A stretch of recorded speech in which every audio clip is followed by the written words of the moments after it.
எப்படி பொண்ணுங்கள உங்க பின்னாடி சுத்த வைக்கிறதுன்னு 5 டிப்ஸ்கள பத்தி இந்த வீடியோல பார்ப்போம். இந்த 5 டிப்ஸ்கள மட்டும் நீங்க சரியா ஃபாலோ பண்ணினாலே போதும். பொண்ணுங்க உங்கள ஒரு மேக்னெட் மாரி ஈர்ப்பாங்க. முதல்ல ஒரு முக்கியமான விஷயத்த உடைச்சிருவோம். நம்ம பசங்க என்ன நினைப்பாங்கன்னா, பொண்ணுங்கள ராணி மாரி நடத்தினா அவங்க நம்ம ராஜா மாரி பார்ப்பாங்கன்னு. அவங்கள ரொம்ப தாங்கி அளவுக்கு அதிகமா அக்கறை காட்டினா அவங்க நம்மள மதிப்பாங்கன்னு நினைப்பாங்க. ஆனா உண்மை அது கிடையாது. அவங்க நம்மள ஒரு அடிமையா தான் பார்ப்பாங்க. இது கிட்டத்தட்ட பூனையின் சுபாவம் மாதிரி.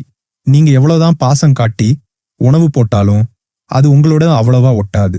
ஆனா சின்னதா ஒரு விளையாட்டு பொருளை ஆட்டினா எங்கிருந்தாலும் ஓடி வரும். அதே மாதிரிதான் பொண்ணுங்களை ஈர்க்க நினைச்சா அவங்கள விட நீங்க உயர்ந்த மதிப்பு, ஹையர் வேல்யூ உடையவரா இருக்கணும். நீங்க அவங்க பின்னாடியே சுத்திட்டு இருந்தீங்கன்னா அவங்களுக்கு நீங்க ஒரு ஆப்ஷன்கள்ல ஒருத்தரா தான் தெரிவிங்க. அவங்க உங்களை கண்டுகொள்ளவே மாட்டாங்க. அதனால அந்த தப்பை மட்டும் பண்ணிடாதீங்க. ஒரு பொண்ணை நீங்க உயர்ந்த மதிப்பா பார்த்தா அந்த பொண்ணு உங்களை தாழ்ந்த மதிப்பா தான் பார்க்கும். இது மனித உளவியல். இந்த சமத்துவம் அப்படிங்கறதுன்னு சொல்லி உங்களையும் முட்டாளாக்குவாங்க. அதனால ஒரு பொண்ணு முன்னாடி எப்படி இருக்கணும்னு தெரிந்து கொள்ள வாங்க அந்த 5 டிப்ஸ்களை பார்க்கலாம். டிப்ஸ் 1, உங்களை நீங்களே நம்புங்க. முதலில் உங்களை நீங்க நம்ப வேண்டும். நீங்க ஒரு உயர்ந்த மதிப்பு உடையவர்னு உங்க மனசுக்கு புரிய வைங்க. பசங்களுக்கு இந்த மனநிலையை கொண்டு வருவது கஷ்டம். ஏனென்றால் அவங்க மனசுல நிறைய விஷயங்கள் ஓடும். அந்த பொண்ணு ரொம்ப அழகா இருக்கு, அவளை நிறைய பேர் சுத்துறாங்க, நான் சாதாரணமா தான் இருக்கேன், என்கிட்ட பணம் இல்ல அப்படின்னு நிறைய நினைப்பாங்க. இந்த சூழ்நிலையில உங்களை நீங்க உயர்ந்த மதிப்புடையவர்னு நினைக்கிறது கஷ்டம். ஆனால் தொடர்ந்து நான் ஒரு உயர்ந்த மதிப்பு உடையவன் என்று சொல்லிக்கொண்டே இருங்க. உங்கள் மனசு அதை நம்பும். நான் தனிப்பட்ட பயிற்சி கொடுக்கும்போது நிறைய பேரை பார்த்திருக்கேன். அவங்க பார்க்க நல்லாத்தான் இருப்பார்கள். ஆனால் ஏன் 2 மாதத்துல பிரேக்கப் ஆச்சு என்று கேட்டால் அவர்கள் என்ன சொல்வார்கள் என்றால், நான் அவளை தலைமையில தூக்கி வச்சிட்டேன், அவள் தான் எனக்கு எல்லாம், அவளை இல்லாமல் என்னால் இருக்க முடியாதுன்னு ஒரு எண்ணத்தை கொடுத்துட்டேன் என்று சொல்லுவாங்க.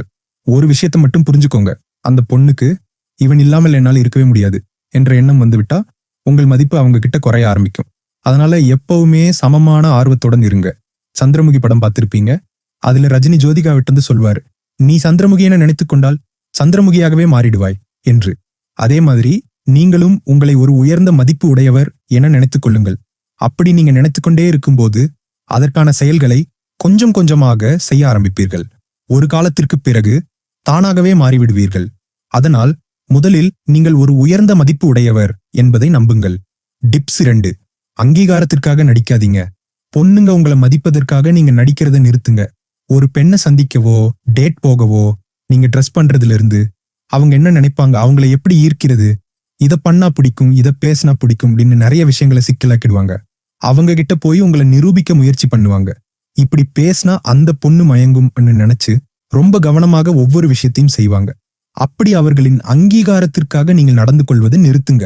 ஏன் அப்படி சொல்றேன் என்றால், நீங்க தொடர்ந்து இடைவெளி இல்லாமல் அவர்களை ஈர்க்க முயற்சி செய்தால் அந்த பொண்ணு ரொம்ப ரிலாக்ஸ்டா நீங்க செய்யற விஷயங்களை கவனிச்சுட்டு மட்டும் இருப்பாங்க. நீங்க கொஞ்சம் இடைவெளி விட்டால் மட்டுமே அந்த பொண்ணு என்ன சொல்லியிருந்தால் அந்த பையன் ஈர்க்கப்பட்டிருப்பான் என்று யோசிக்க ஆரம்பிப்பாள்.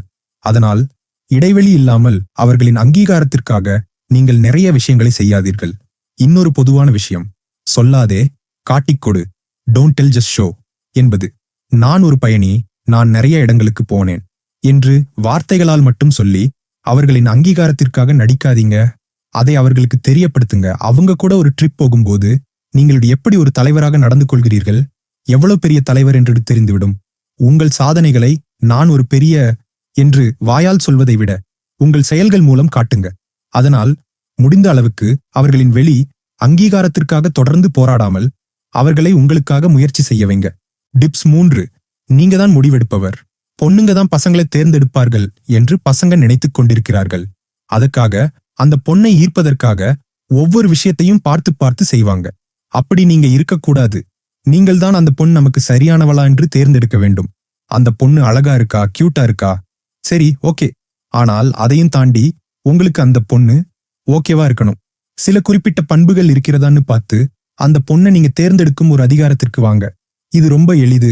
நீங்கள் பேசும்போதே அந்த பொண்ணுக்கு தெரிந்துவிடும். ஒரு உதாரணம் சொல்கிறேன். ஒரு பொண்ணிடம் பேசும்போது மற்ற பசங்க என்ன பண்ணுவாங்க, நீங்க என்ன வேலை பண்றீங்க அப்படின்றன்னு கேட்டா அந்த பொண்ணு நான் ஃபேஷன் டிசைனரா இருக்கேன் அப்படின்றன்னு சொன்னா, ஃபேஷன் டிசைனர் வேலையெல்லாம் யாரும் எடுக்கிறது இல்ல, ரொம்ப சூப்பரா இருக்கும், பரவாயில்லையே செம்ம இன்ட்ரெஸ்ட் எடுத்திருக்கீங்களே அப்படின்றது பெருமையா பேசுவாங்க. அந்த பொண்ணு நம்மளுக்கு நல்லா நடக்கும் அப்படின்னு நினைப்பாள். ஆனால் நீங்க மற்ற பசங்க மாதிரி இருக்கக்கூடாது. நீங்க என்ன பண்ணலாம், ஃபேஷன் டிசைனரா, ஏன் ஃபேஷன் டிசைனர் எடுத்தீங்க, என்று ஆர்வமாக கேளுங்க. அப்போ அந்த பொண்ணு யோசிப்பாள், இப்ப நம்ம என்ன பதில் சொன்னா அவனை ஈர்க்க முடியும் என்று. அந்த பொண்ணு நான் சொன்ன மாதிரி ஒவ்வொரு விஷயமும் உங்களை ஈர்ப்பதற்காக செய்ய ஆரம்பிக்கும். இதுதான் மற்ற பசங்களுக்கும் நமக்கும் உள்ள வித்தியாசம். நீங்கள் அந்த இடத்துல ஒரு முடிவெடுப்பவராக இருக்க வேண்டும். டிப்ஸ் 4. உதவி கேளுங்க. அந்த பொண்ணிடம் ஏதேனும் உதவி செய்ய சொல்லுங்க. நம்ம பசங்களுக்கு ஏற்கனவே ஒரு எண்ணம் இருக்கும். நாம் அந்த பொண்ணுக்கு பார்த்து பார்த்து ஏதாச்சும் ஒரு விஷயம் பண்ணினா தான் அந்த பொண்ணுங்களுக்கு பிடிக்கும் நினைச்சிட்டு இருக்காங்க. நான் காலேஜ்ல பார்த்திருக்கேன், ஒருத்தன் கிளாஸ்ல அடிமையா இருப்பான். அந்த பொண்ணுக்கு கேன்டீன் போய் வர்றது, புக் எடுத்து வர்றது என நிறைய விஷயங்கள் பண்ணுவான். அப்படியே ஒரு அடிமையா தான் இருப்பான். கடைசி வரைக்கும் அதே நிலைமையில தான் இருப்பான். அப்படி இருந்தா நீங்க பொண்ணுங்களை ஈர்க்க முடியாது. நீங்கள் அவங்க கிட்ட உதவி கேட்கலாம், ஏதாச்சும் ஒரு சின்ன உதவி. இது உளவியலில் பிராங்க்லின் ஜஸ்டிஃபிகேஷன் என்று சொல்லுவார்கள். எப்படி வேலை செய்யும் என்றால், நாம் ஒருத்தருக்கு உதவி செய்வதால் அந்த நபரை நமக்கு பிடிக்கும். அதனால தானாகவே அந்த நபர் நமக்கு பிடித்த நபராக மாறிவிடுவார்கள். ரொம்ப கடினமான உதவியாக இல்லாமல் ரொம்ப எளிமையான ஒரு உதவி கேட்கலாம். ஒரு சின்ன உதவி, அவ்வளவுதான். ஒரு உதாரணம் சொல்றேன். நீங்க கிளாஸ் முடித்து கேண்டீன்ல இருந்து நடந்து போகிறீர்கள் என்றால், திடீர்னு எனக்கு ஒரு சாக்லேட் வாங்கிட்டு வர முடியுமா என்று கேட்கலாம். இது அவ்வளவு பெரிய உதவி கிடையாது, ஆனால் ஒரு சின்ன உதவிதான். அதே நேரத்துல உதவி கேட்கும்போது பார்த்து கேளுங்க. ஏனென்றால் அந்த பொண்ணு எளிதாக இவன் ஒரு கவனத்திற்காக வேண்டுமென்றே கேட்கிறான் அப்படின்னு ஜட்ஜ் பண்ணுவாங்க. அதனால ரொம்ப கேஷுவலாக அந்த பொண்ணால கண்டுபிடிக்க முடியாத மாதிரி உதவி கேளுங்க. இப்படி உதவி கேட்கும்போது நீங்களோட அந்த பொண்ணோட நெருக்கமாக மாற வாய்ப்பு அதிகம். டிப்ஸ் 5. உங்கள் தரத்தை நிர்ணயிங்க. உங்களுக்கு ஒரு தரத்தை நிர்ணயிச்சு அதை வெளிப்படுத்துங்கள். நிறைய பசங்கிட்ட உனக்கு எப்படிப்பட்ட பெண் இருக்கணும் என்று கேட்டால், ஒரு கேர்ள் ஃப்ரெண்ட் இருந்தாலே போதும்டா என்று பதில் இருக்கும். அப்படி இல்லாம நீங்கள் ஒரு உயர்ந்த மதிப்பு உடையவராக இருக்கணும் என்றால் உங்களுக்கு ஒரு தரத்தை நிர்ணயிங்க. ஒரு உதாரணம் சொல்றேன். நீங்க ஒரு உற்பத்தியாளரிடம் டீல் பண்ற நிலைமை வந்திருக்கலாம். நிறைய இடங்கள்ல பொருட்களின் விலையை கேட்டிருப்போம். ஒவ்வொருத்தர்கிட்ட கேட்கும்போது ஒருவர் மட்டும் பேசும்போது தெரியும். அவர் ஒரு விலைய சொல்லுவாரு. நாம இல்லைங்க இதை விட கம்மியா கொடுக்கறதா சொன்னாங்க அப்படின்னு சொன்னா அவர் தெளிவா சொல்லுவார், இல்லைங்க அதே விலையில எங்களாலும் பண்ண முடியும், ஆனால் தரமற்றதாக இருக்கும்.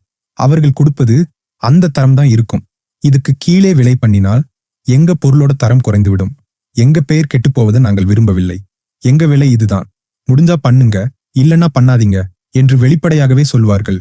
இப்படி முகத்தில் அடித்த மாதிரி சொன்னாலும் கூட நம் மனம் அவர்களைத்தான் தேடும்.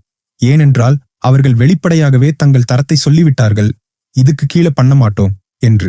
ஆனால் மற்றவர்கள் இல்லைங்க என்ன விலைக்கும் பண்ணிக்கலாம் என்று நிறைய விலையை குறைப்பார்கள். ஆனால் நீங்கள் இந்த தரம் சொல்லும் நபரிடம்தான் போவீங்க. இதுதான் மனித உளவியல். அதனால உங்களுக்கு ஒரு தரத்தை நிர்ணயிங்க.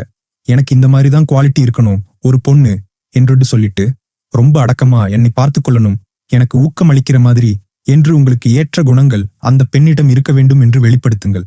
அப்போ நீங்க தனித்து தெரிய ஆரம்பிப்பீங்க. ஓகே நண்பர்களே, சந்திப்போம்.